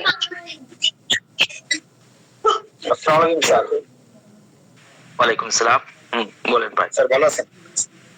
আছি ভাই, ভালো আছি। আমার মাইন্ডের ক্ষেত্রে, এটা মাইন্ডের যে একটা বিশাল একটা ক্ষেত্র স্যার, যেমন রোগী আসলে আমরা কিছু একটা তাকে কি প্রশ্ন করবো, এই একটা জটিল প্রক্রিয়ার মধ্যে পড়ে যায় স্যার। Right right. এখন এই ব্যাপারে আমি মানে বুঝতেছি না যে প্রশ্নটা করবো কেমনে, তার কাছ থেকে আমি নেবো কেমনে, কারণ সব রোগীর তো মাইন্ড এক না স্যার। এই জায়গায় স্যার আমার কনফিউজটা হয় স্যার। সবার মাইন্ড তো এক না, যে তারে একটা প্রশ্ন করলাম তার তো এই মাইন্ডের মধ্যে যায় না স্যার, এইটাই হলো সমস্যা স্যার। হ্যাঁ, তো আমি তো ক্লাসটা ভালো করে শোনেননি। আপনি প্রশ্ন করবেন যে আপনি সিদ্ধান্ত নেওয়ার ব্যাপারে আপনি কেমন, আপনি ধৈর্য রাখার ক্ষেত্রে কোনো একটা কঠিন কাজ করছেন, ধরেন কোনো একটা এক্সাম দিচ্ছেন চাকরি পাওয়ার ব্যাপারে, হেন তেন এই সমস্ত ব্যাপারে, তো আপনার ধৈর্য রাখা বা ধৈর্য ধরে রাখাটার ক্ষমতা কেমন? আপনি কি খুব সহজেই রেগে যান, খুব সহজেই হতাশ হয়ে পড়েন? হ্যাঁ, বা আপনি তার লাইফ স্টাইল, তার পাস হিস্ট্রি থেকে জিজ্ঞাসা করেন, যে তার পাস হিস্ট্রি থেকে আপনি তাকে জিজ্ঞাসা করেন যে তার ব্যক্তিগত ব্যাপারে সে কেমন, প্রতিকূল পরিবেশ, কোনো না কোনো সময় তো মানুষ হ্যাজার্ড লাইফের মধ্যে, প্রতিকূল পরিবেশের মধ্যে পড়ে, সেই সময় সে কেমন ভাবে নিজেকে রক্ষা করেছিল, কিভাবে চ্যালেঞ্জগুলোকে, জীবনের চ্যালেঞ্জগুলো সে কেমন ভাবে নিয়েছিল। আমাদের জীবনে তো বড় বড় চ্যালেঞ্জ আছে না, তো সেই চ্যালেঞ্জের সম্মুখীন হয়ে সে কেমন কেমন ভাবে সিদ্ধান্ত নিয়েছিল এবং কিভাবে সেখান থেকে বেরিয়ে এসেছিল, সে ব্যাপারে তো প্রশ্ন করলেই তো অনেক কিছু তথ্য পাওয়া যায় উইল পাওয়ার সম্পর্কে, তাই না? ক্লাসটা ভালো করে আরো কয়েকবার শুনবেন, দেখবেন খুবই স্বচ্ছ লাগবে, আরেকবার শোনা দরকার। আর সত্যিকারের অর্থে আপনি যে প্রশ্নটা করেছেন খুবই সুন্দর। আপনাদের একটা কনফিউশন, প্রত্যেকেরই একটা কনফিউশন যে রোগীর, আমি প্রথমেই ওই জন্য লেকচারের প্রথমেই বলে নিয়েছি যে মাইন্ড বোঝা এতটা ইজি নয়, এতটা সহজ নয়। মাইন্ড হচ্ছে উপরওয়ালার সৃষ্টি করা সব থেকে জটিলতম ব্যাপার। পৃথিবীতে সবকিছু তৈরি হচ্ছে, আর্টিফিশিয়াল ইন্টেলিজেন্স সবকিছু তৈরি হইতেছে, কিন্তু কখনোই একটা মাইন্ড কেউ ক্রিয়েট করতে পারবে না। এটা উপরওয়ালার একটা অবিনশ্বর সৃষ্টি, অদ্ভুত ধরন। নিজের মনের এই মানুষ নিজেই বোঝে না কতটা জটিল একটা ব্যাপার মাইন্ড, তাই না? তো তারপরেও আমাদের মেডিসিন সম্পর্কে যতটুকু লাগবে, মেডিসিনের মধ্যে যতটুকু মাইন্ডের ব্যাপারে তথ্য দেওয়া আছে, সেই তথ্যগুলোকে যেন আমরা একটা রোগীর মধ্যে খুঁজে পাই। আজকের লেকচার শুধু সেই সম্পর্কেই, এবং আমাদের হোমিওপ্যাথির দৌড় ওই পর্যন্ত। পুরো মাইন্ডকে বোঝার দরকার নাই, পুরো মাইন্ড কোনো মানুষ কখনো ক্যাপচারের মধ্যে রাখতে পারে না।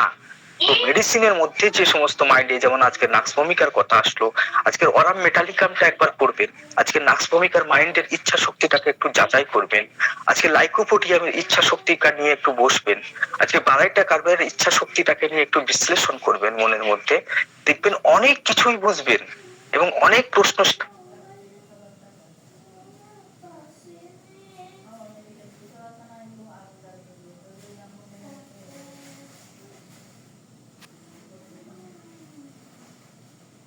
সেখানটায় অংশগ্রহণ বা পার্টিসিপেট করলে বুঝবেন যে আমাদের ক্লাসগুলো কতটা উন্নত মানের হয় এবং সেখানটায় আমরা কতটা ডিটেলসে মাইন্ডের ব্যাপারে আলোচনা করি। যদিও কিনোট আলোচনা, তারপরেও আপনি সেখানটাও অনেক কিছু তথ্য পাবেন, রাইট? ডক্টর কেন্ট নিয়ে বসুন, কোথায় পাবেন মানে সব জায়গায় পাবেন। বায়োটা কার্ভ কেন্টের স্টাডি করেন, দেখেন সেখানটায় নাক্স ভূমিকাকে সামনে রেখে এবারে পার্থক্য করার সৃষ্টি করে যে এই বান্দা কেমন ভাবে কাজ করে, ওই বান্দা কেমন ভাবে কাজ করে, এই বান্দা কেমন সিদ্ধান্ত নেয়, ওই বান্দা কেমন সিদ্ধান্ত নেয়, নাক্স কেমন ভাবে প্রতিকূল পরিবেশে টিকে থাকে, বায়োটা কার্ভ কিভাবে প্রতিকূল পরিবেশে নিজে বিপর্যস্ত হয়ে পড়ে। এগুলোকে তুলনামূলক আলোচনা করলেই অনেক প্রশ্ন আপনার মনের মধ্যে আসবে, যে রোগীর এই প্রশ্নটা করলে ঠিক বুঝতে পারবো যে এর উইল পাওয়ার কেমন।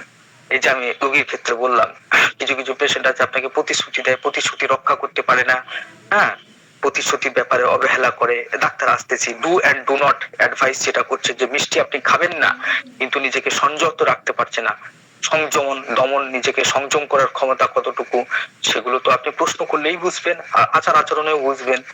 তারপরে আপনি রোগী যখন এসে আপনার সামনে বসতেছে, তখন আপনি তার কথা বলার ভঙ্গিমা, তার কাজের ধরন, তার চোখের চাউনি, হ্যাঁ, বায়োটা কার্ভ কখনো চোখ রেখে কথা বলে, সে নিজেই তো তার ইচ্ছা শক্তি দুর্বল, তার কনফিডেন্স লো, যে ডাক্তারের দিকে তাকাবে কিভাবে।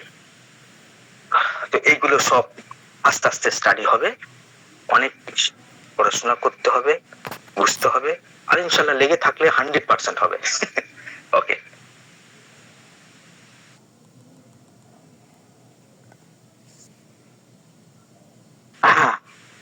ম্যামকে আমি অনুরোধ করবো এই যারা অ্যাড হতে চাইতেছেন যে সমস্ত ব্যক্তিরা, তাদেরকে আপনারা প্লিজ অ্যাড করে নিল।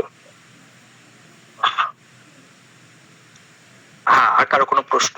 হ্যাঁ ম্যাম, আপনি কন্টিনিউ করেন।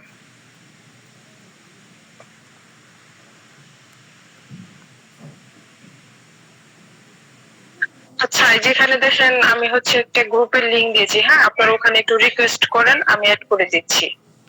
পপি আপু, মিতা আপু, দেখেন একটা লিংক দেওয়া আছে এখানে। আর কারো কোনো প্রশ্ন আছে? হ্যাঁ, পপি আপুর রিকোয়েস্টটা চলে আসছে। পপি আপু একটু রিসেন্ট করেন তো।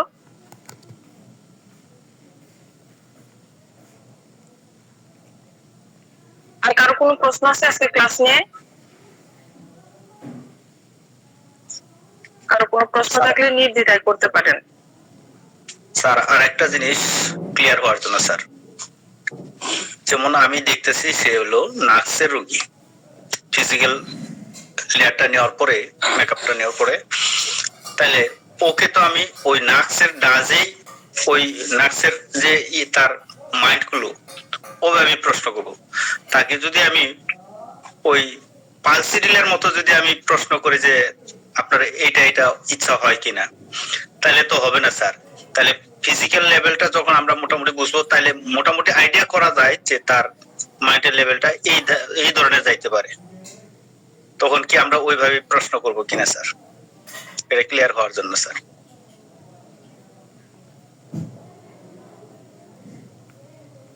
স্যার আমাকে প্রশ্ন বুঝাইতে পারছি স্যার? হ্যাঁ হ্যাঁ, প্রশ্ন কেমন ভাবে করতে হবে বাবু, এর আগের ক্লাসগুলোতে খুব সুন্দরভাবে বর্ণনা করেছি আমি। যে প্রশ্ন আপনি এনি টাইপ করতে পারেন। ধরেন আপনার পালসেটিলার প্রশ্ন করার ব্যাপার হলো, তো আপনি পালসেটিলার কি ব্যাপারে জানতে চাইছেন, যে আপনি তাকে প্রশ্ন করেন যে আপনার সিদ্ধান্ত গ্রহণের ক্ষমতা কেমন, মানে একটা জেনারেল প্রশ্ন।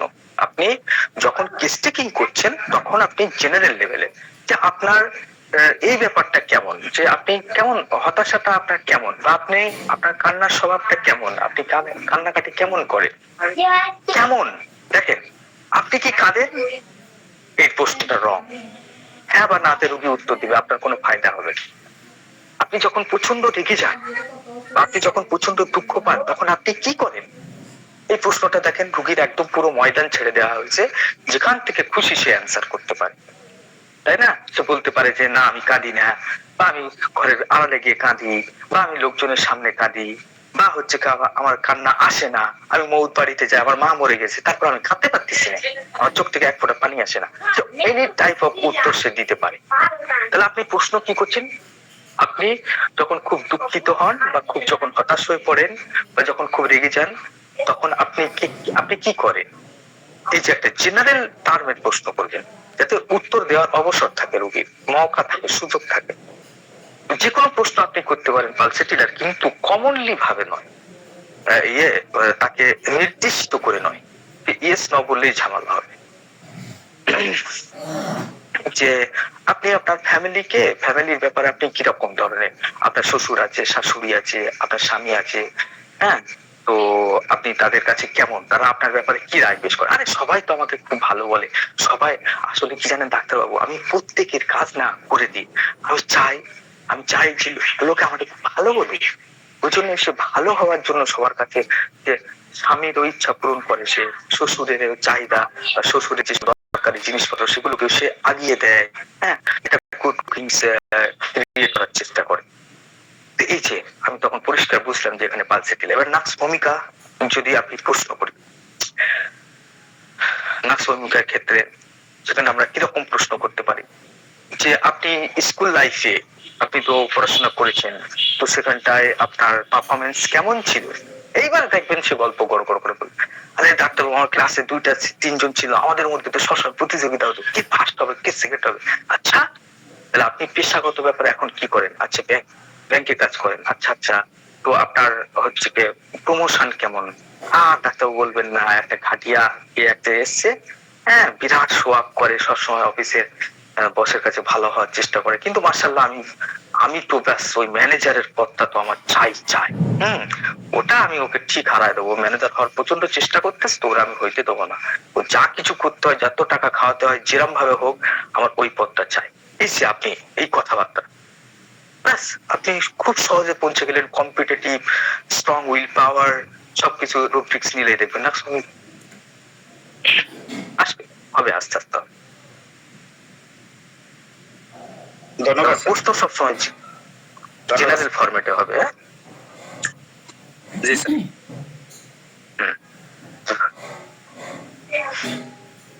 ওকে,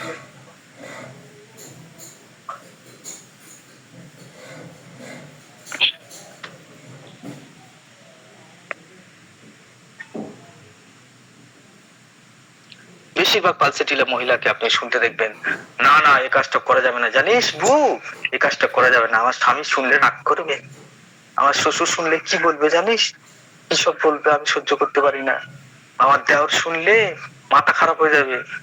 দেখেন, সে অন্যের ইচ্ছাকে প্রাধান্য দিচ্ছে, সে নিজে করতে চায়, মানে করতে চায় না, নিজে সে কাজটা করতে চায় না। কেন? তার স্বামী তাকে খারাপ বলবে, তার হাজবেন্ড রাগ করবে, তার দেওর অসন্তুষ্ট হবে, তার শ্বশুর তাকে ভালো চোখে দেখবে না। ইয়েস, ইট ইজ পালসেটিলা ভাই, কোথায় খুঁজবেন?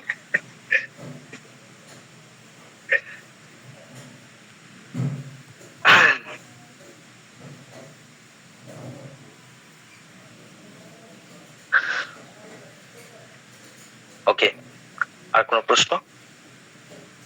প্রশ্ন উত্তরের জন্য আমরা এর পরবর্তীকালে ক্লাসগুলোকে আরেকটু সংক্ষেপ করবো এবং প্রশ্ন উত্তরের জন্য 15 মিনিট টাইম নিব। আপনাদের মাইন্ডের সেকশনে অনেক প্রশ্ন আসবে, আমি যত সম্ভব উত্তর দেওয়ার চেষ্টা করব, কেননা মাইন্ড বুঝতে গেলেই কনফিউশন ক্রিয়েট হবেই।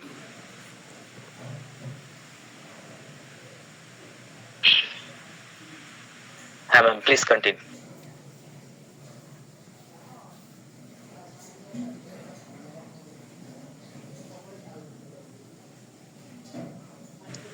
হ্যালো,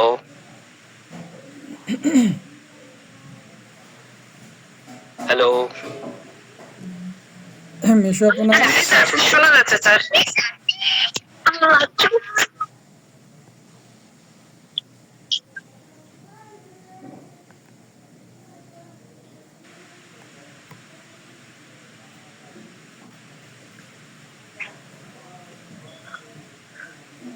হ্যাঁ ম্যাম, প্লিজ কন্টিনিউ।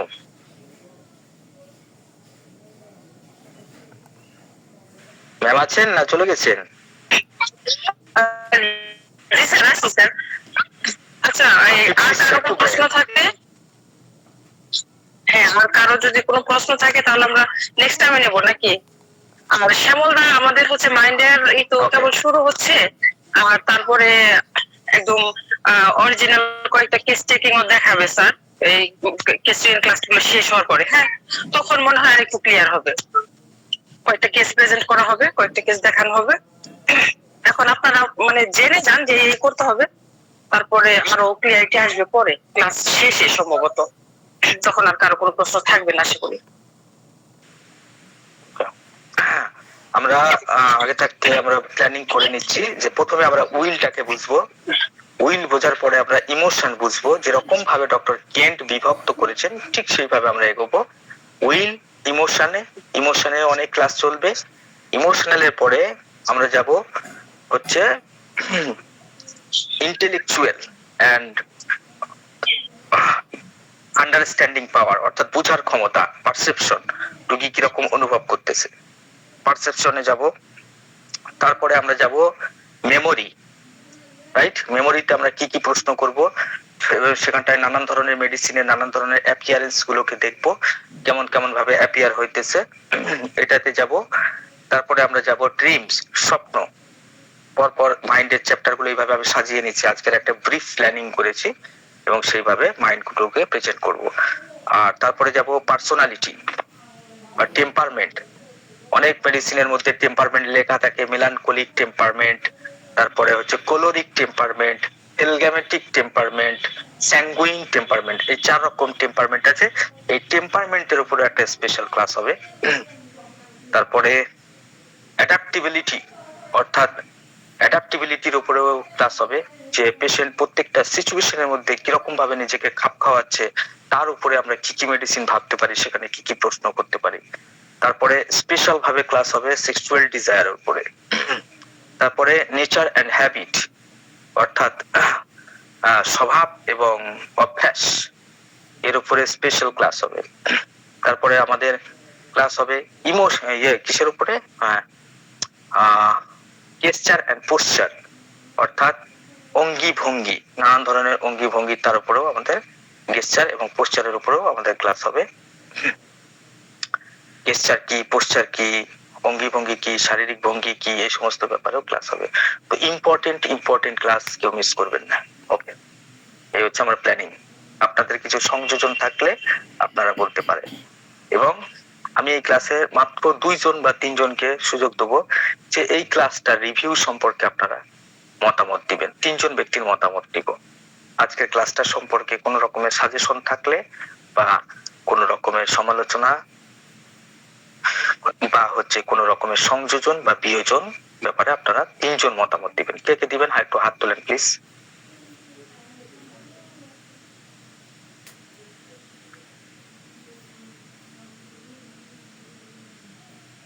হ্যালো, আপনারা যদি মতামত না দিতে চান অসুবিধা নেই, আমি ক্লাস তাহলে শেষ করে দিই।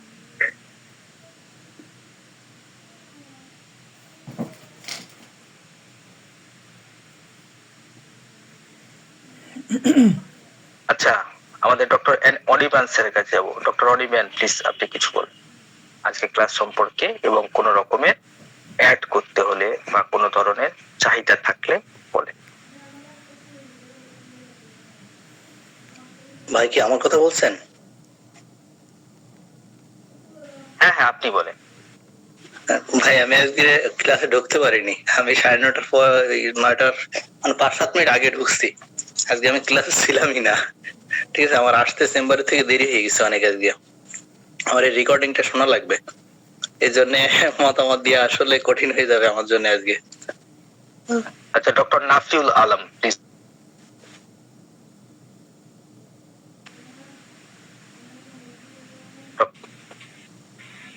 আসসালামু আলাইকুম স্যার। ওয়ালাইকুম আসসালাম। নাফিউল ভাই খুবই বিচক্ষণ একজন হোমিওপ্যাথিক ডাক্তার, এবং তিনি তিনি তার অ্যালোপ্যাথিক নলেজও খুবই মাশাআল্লাহ খুবই সুন্দর। তিনি একজন বিশিষ্ট ডাক্তার এবং তার প্রেসক্রিপশনের লেভেল খুবই ভালো, অনেক শুনেছি আমি তার কথা।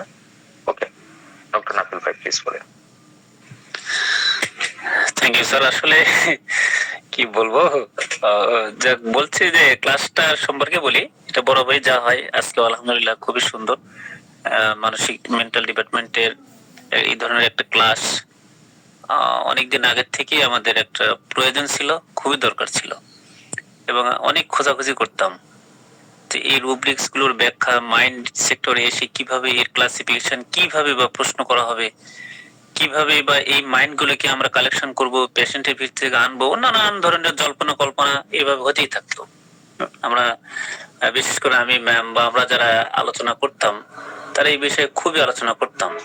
তো এই পর্যায়ে এসে আল্লাহ পাকের রহমতে আল্লাহ পাক সেরকম একটা ব্যবস্থা করে দিয়েছেন যা আমরা পেয়েছি। এজন্য সর্বপ্রথম আল্লাহ পাকের কাছে কৃতজ্ঞতা জানাই, আলহামদুলিল্লাহ। তারপরে আপনার পরিশ্রমে এবং আপনার নিরলস প্রচেষ্টায় আমরা যা পাচ্ছি, আজকে যা পেলাম, ভবিষ্যতে ইনশাআল্লাহ আরো পাবো। এর জন্য আপনার প্রতি অসংখ্য কৃতজ্ঞতা জানাচ্ছি। অত্যন্ত সুন্দরভাবে সাবলীল ভাষায় একেবারে সহজ সরল ভাবে উপস্থাপনা করেছেন। বুঝতে আমার মনে হয় এটা একটা খুব কঠিন ক্লাস, তারপরে কঠিন হয়নি, মোটামুটি সুন্দর করে সহজভাবে একটু বোঝা গেছে। তারপরে এটি নতুন, যেহেতু কোনোদিন মেন্টাল ডিপার্টমেন্টের এই বিষয়গুলো নিয়ে চর্চা করিনি বা করার সুযোগও হয়নি, এর জন্য আরো বেশি বেশি এটাকে শুনতে হবে এবং দেখতে হবে। তারপরে সুন্দর হয়েছে আর কি, খুব সহজ লাগছে। এটি পারা যাবে বলে এরকম একটা সাহস মনের মধ্যে জন্ম নিয়েছে। এটা পারবো ইনশাল্লাহ। আপনি আমাদের সাথে থাকবেন, আমরাও আপনার সাথে থাকবো ইনশাল্লাহ। তো থ্যাংক ইউ নাফিল ভাই। অসংখ্য ধন্যবাদ। আল্লাহ পাক আপনাকে দীর্ঘজীবী করুক, স্বাস্থ্য সুন্দর রাখুক। সালাম আলাইকুম। ওয়ালাইকুম আসসালাম। আপনার মতামত আমাকে অনেক মেন্টালি ভাবে শক্তি দেয় এবং আগে পথ চলতে আমার অনেক সাহায্য, অনেক হেল্প হবে, অনেক সাহায্য হবে। আপনাদের মতামত আমাকে মানসিক দৃঢ়তা দিবে। আমরা যাব একজন নতুন অতিথির কাছে, আর একজনের এটাই লাস্ট মতামত, ডক্টর মিতা। প্লিজ আপনার অভিমতটা আমরা শুনতে চাই। আসসালামু আলাইকুম স্যার। ওয়ালাইকুম আসসালাম। এখানে সবাই অনেক সিনিয়র স্যার, আমি খুবই ছোট, আমি মাত্র শুরু করেছি। তো আমি সেই জায়গা থেকে বলতে চাই যে আপনার এই ক্লাসটা অ্যাকচুয়ালি আমাদের মতো নতুনদের জন্য ফান্ডামেন্টালি স্ট্রং করার জন্য খুবই ভালো কার্যকরী হবে। আর ক্লাসটা খুবই গ্রেসফুল ছিল এবং সবচেয়ে বড় ব্যাপার যেটা আমার কাছে মনে হয়েছে যে একজন শিক্ষক মানে 60 মিনিট ধরে একজন স্টুডেন্টকে তার দিকে অ্যাট্রাক্ট করে রাখা, এটা টু মাচ ডিফিকাল্ট, যেটা স্যার আপনি পেরেছেন। তো এই জন্য আমার ক্লাসটা খুব ভালো লেগেছে যে আপনি আমাদেরকে 1 ঘন্টা 1.5 ঘন্টা যাবত আপনার দিকেই আকর্ষিত করে রাখতে পেরেছেন। তো এই জন্য স্যার খুবই থ্যাঙ্কফুল আমি। আর আমি ইনশাল্লাহ এরপরে রেগুলার ক্লাসগুলো করার চেষ্টা করবো আপনার। ধন্যবাদ sir. Thank you doctor Mita.